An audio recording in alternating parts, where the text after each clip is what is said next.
So, ito na ang umpisa ng ating paglalakbay. Alright.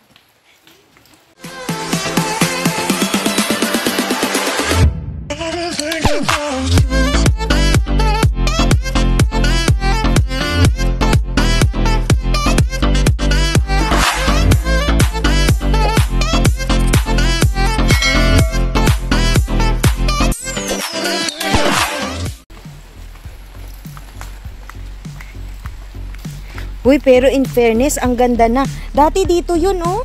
Di ba? Ah, ito yun, pero binago na. Ah, okay. Okay.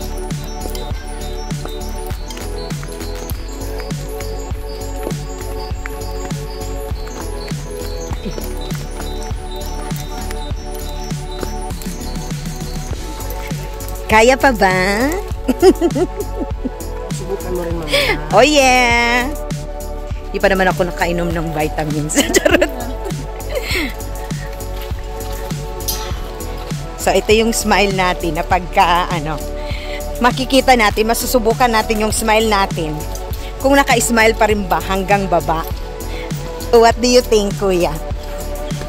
Thinking of you? Ganon? Masasabi mo bang you survived na hindi siya kasama? Asaan yung jowa mo dito sa dalawang ito? Ha? Wala pa lang. So, you survived na hindi mo siya kasama. Ayan, naririnig nyo na po ang tunog ng Tinago Falls. Pero ang kagandahan po mga kaibigan, maganda na po ang hagdan. Okay, so sa mga meron pong phobia or nadala nung sila ay pumunta dito, hindi na po kayo madadala. Dahil take it from me.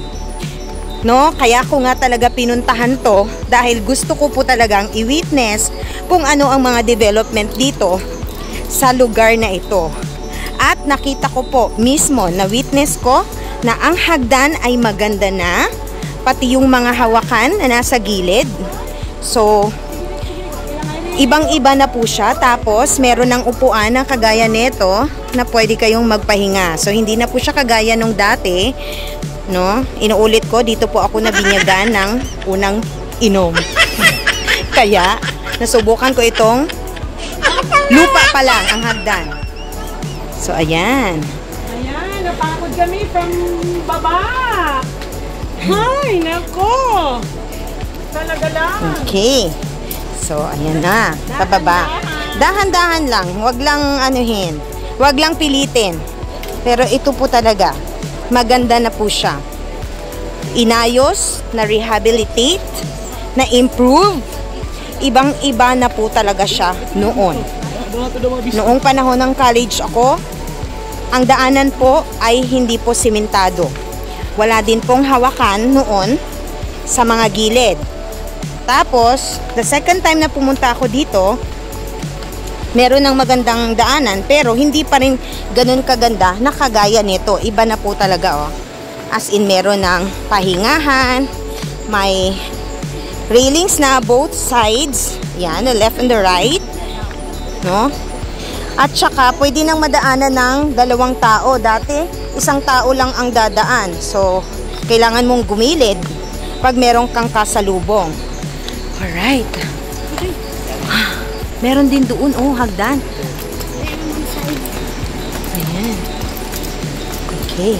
So, meron na namang parang waiting shed dito. Ayan. Para kayo ay makapagpahinga.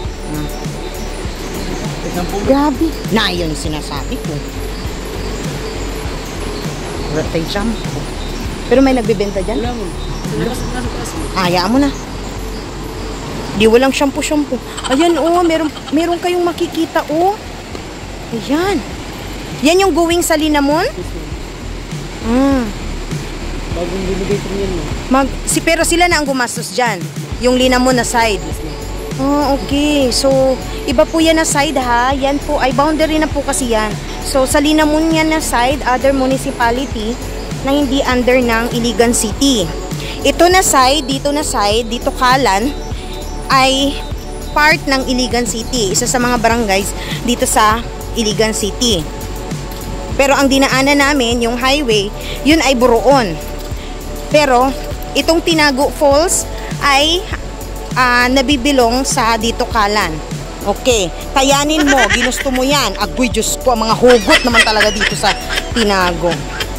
Right. Literal po na ang falls ay tinago. No? Hindi mo siya makikita. Pagpasok nyo po, no, ay hindi nyo po makikita talaga. Pagpasok dun sa gate, hindi nyo po makikita talaga ang Tinago Falls. Dahil, tago po siya talaga. No? Kayo ay bababa muna bago mo siya makita. Bago nyo po makita ang kanyang ganda. So, ang sabi ng sister ko, ano daw, baka daw hindi kami magtagal dahil walang katao-tao at matakot kami sa lugar. Nagkamali ka, sister. Kasi ang daming tao ngayon dahil mainit. At dahil mainit, hindi maulan, kaya maraming tao. So, medyo hiningal na rin ako, pero hindi gaano dahil wala. O, ayan.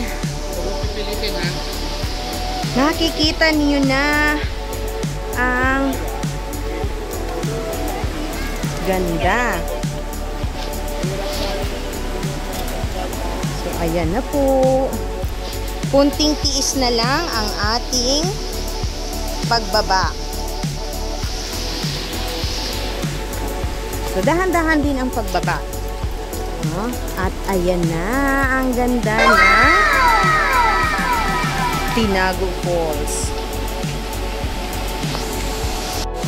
Hindi naman ako ganun kahingal kasi parang nag-i-enjoy din naman ako sa pagsasalita ko while binibigay ko sa inyo while kinukuhanan ko ng video. So, ayan na po ang Tinago Falls. Ganyan siya kaganda.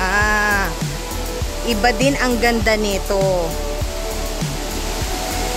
Ayan.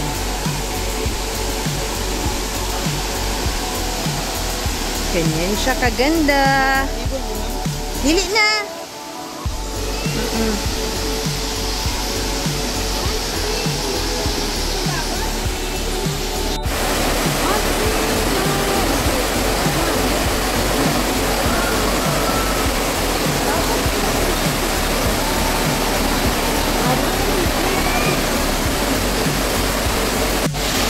Kaya inaanyayahan ko lahat ng nanonood dito sa vlog kong ito na bisitahin ang Iligan City, the City of Waterfalls.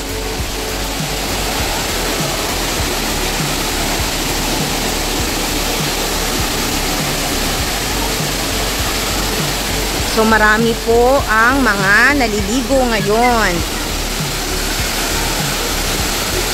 Kaya andito na tayo, nakababa talaga tayo. Okay. Kaya lang dapat very careful tayo sa ating mga inaapakan. Excuse me. Yan, sa ating mga inaapakan.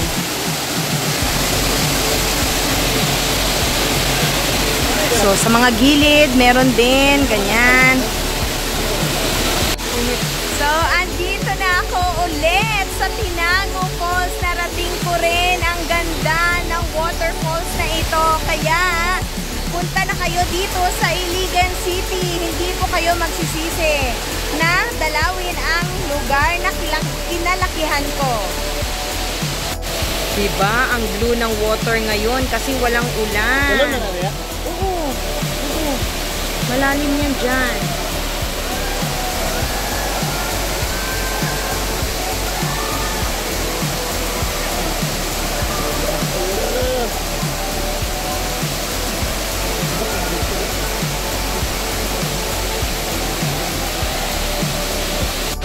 So ngayon, magsusuot na tayo ng ating life vest kasi maliligo na tayo sa falls.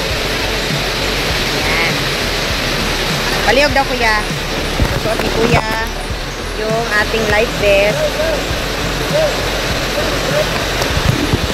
Meron kasi kayong guide. Pag pumunta kayo dito, merong sa bawat customer, halimbawa, 5 kayo, merong isa talaga na mag-guide sa inyo.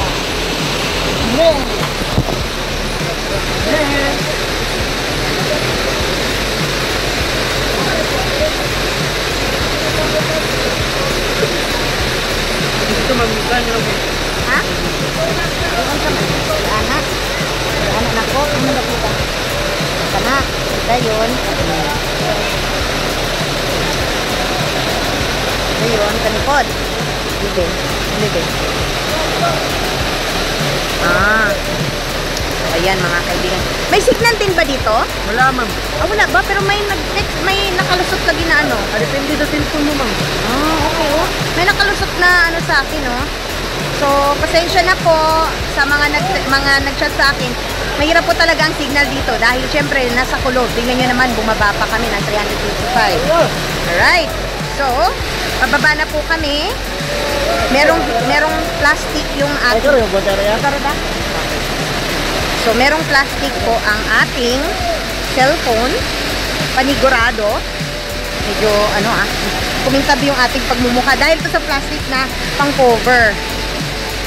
Pwede naman yung cellphone ko sa tubig. Kaya lang, pag sinacharge ko kasi,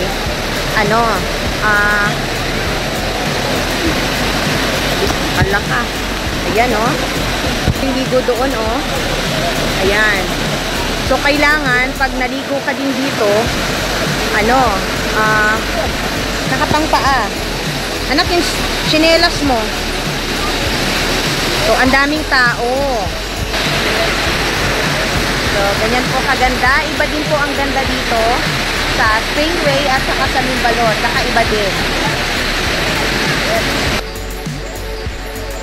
Ang vlog kong ito ay naglalayong ipakita sa inyo ang pagbaba namin sa Tinago Falls. At para mapakita ko rin sa inyo ang improvement, lalong-lalo na sa hagdan. Maganda na, diba? Kaya pasyal na. Kaya maraming salamat sa City Government of Iligan City sa pagpapaganda at maayos na pamamahala sa resort ng Tinago Falls. Thank you for watching, everyone!